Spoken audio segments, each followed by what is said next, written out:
I get paid 100,000 base salary. Like I'm hired as a new grad.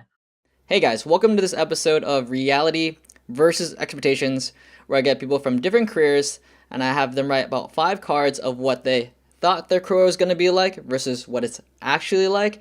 Today I got Joma. Currently, he is a data scientist at Facebook. Previously, he has worked at LinkedIn, BuzzFeed, and Microsoft. He graduated from the University of Waterloo with a degree in computer science. Let's get this video started.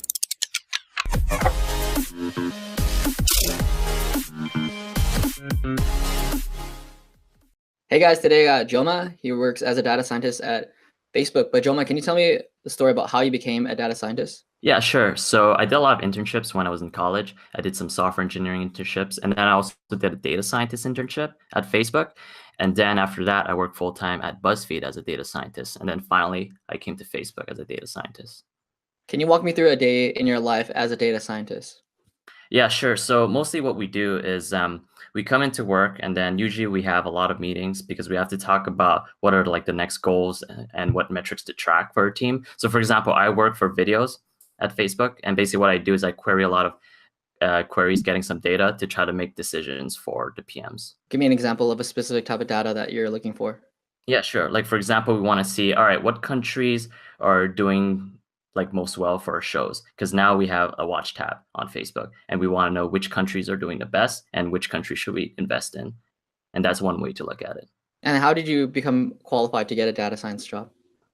Yeah, so it's actually a lot of different background. You could come from a lot of different backgrounds. My background is in computer science. So with the computer science degree, I was a little bit more technical. And then when I did the internship, because the internship, they allow anyone to get it. You don't need to be technical. And that's where I learned how to do data stuff. Like, for example, basic stats. Did you come from an extremely qualified school? Is that why you were able to get the internship? Uh, I went to University of Waterloo, which is a Canadian school, and they do a lot of internships.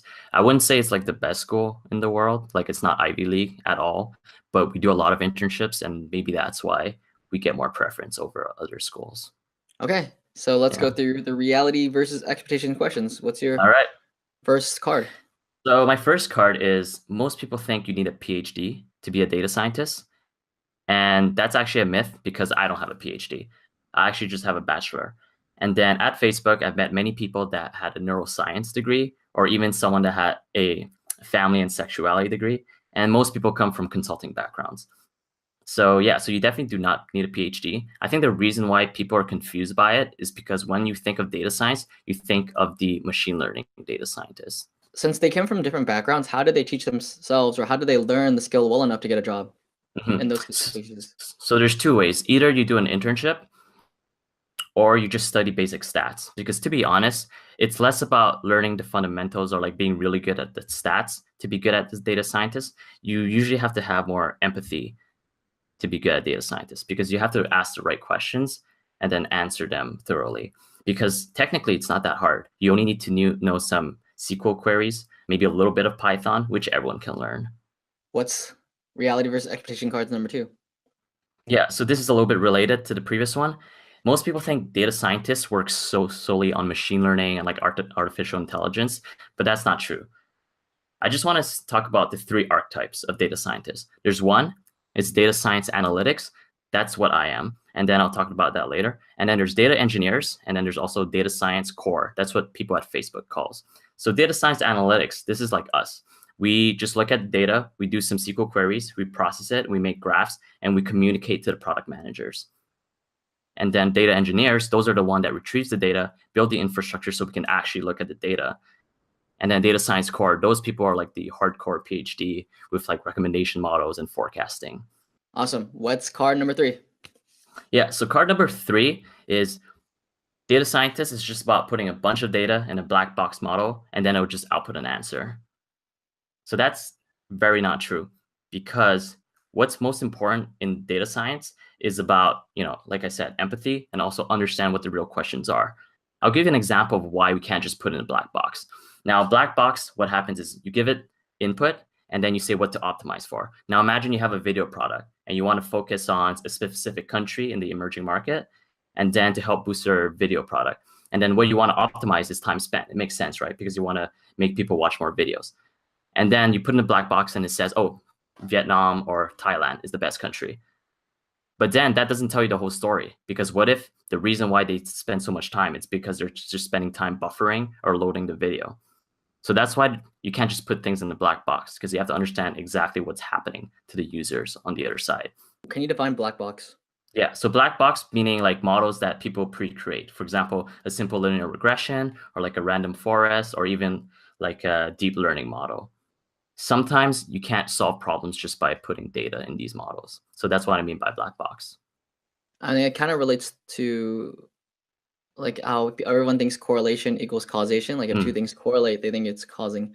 Obviously, as data scientists, you know better that just because two things mhm. are correlating doesn't mean that you know the causation. Exactly. So one of the biggest mistakes is, correlation versus causation.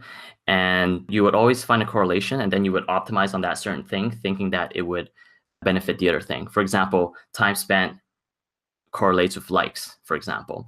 And Mhm. then what you see later on is that maybe if you increase time spent, it doesn't necessarily mean the more likes you'll get, because maybe you just get wasting time spent and stuff like that. Time spent that are lower quality. Exactly. What's number 4? You need to know Hadoop, MapReduce, and Spark if you want to be a data scientist, because these are like the buzzwords that you hear the most. Mhm. And that's not true at all, because I've never written a MapReduce job in my life. Well, I have, but not at my job. And the reason for that is that usually the reason why you think you need this is because you're applying to startups. And startups, they don't have enough resources to hire the 3 archetypes of data scientists. So MapReduce, Hadoop, and all of these things, those are usually the data engineers that work on this, or software engineers, because technically you don't even need to know much about data or statistics to create these pipelines. So the reality versus expectation is that you don't need to know these things when you Mhm. thought you did. Yeah. So for example, working at Facebook, especially because it's so big, Yeah. they have 3 separate jobs for that. They have the data science analytics, the data engineers, and the data science core.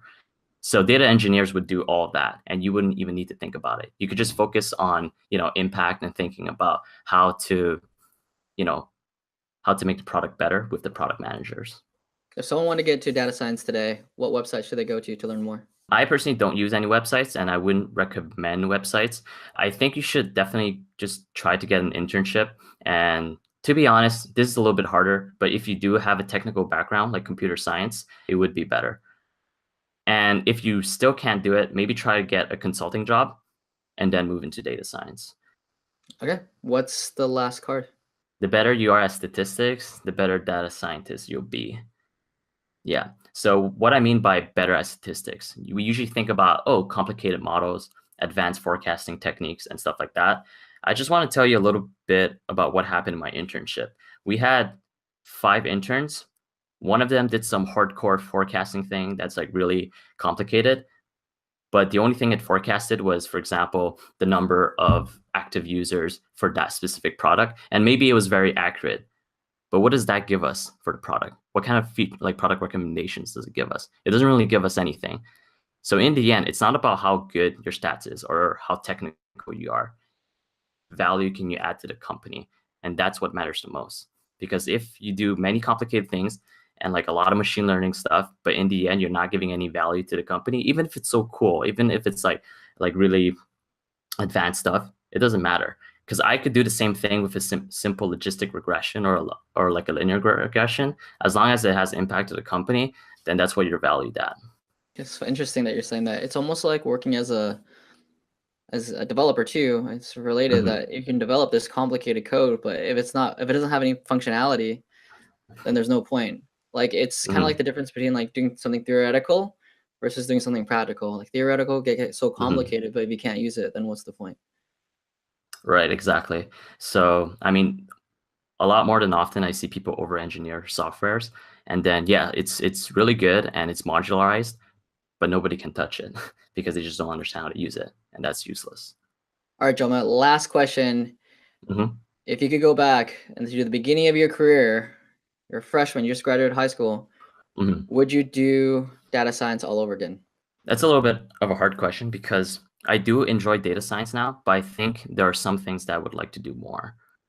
I always wanted to be a product manager rather than a data scientist.